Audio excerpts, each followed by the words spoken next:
December 16న బహ్రెయిన్లో జరిగిన ఒక private kabaddi టోర్నమెంట్లో ఇండియా జట్టుకు ఆడిన నేపథ్యంలో ప్రముఖ పాకిస్తాన్ అంతర్జాతీయ కబడ్డీ ఆటగాడు ఉబైదుల్లా రాజ్పుత్ అనే ప్లేయర్పై పాకిస్తాన్ కఠిన చర్యలు తీసుకోనుంది.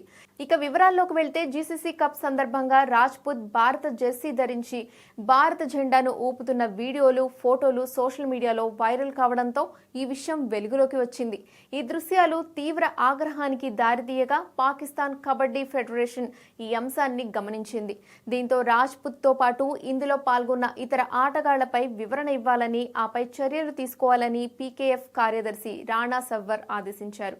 కాగా ఈ టోర్నమెంట్ ఒక ప్రైవేట్ ఈవెంట్ అని, నిర్వాహకులు ఇండియా, పాకిస్తాన్, కెనడా, ఇరాన్ వంటి దేశాల పేర్లతో జట్లను ఏర్పాటు చేశారని సర్వర్ స్పష్టం చేశారు.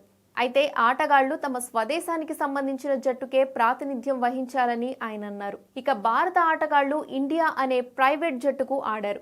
కానీ ప్రస్తుత పరిస్థితుల్లో ఉబైదుల్లా రాజ్పుత్ ఆ జట్టుకు ఆడడం అస్సలు సహించలేనిది అని ఆయన పేర్కొన్నారు.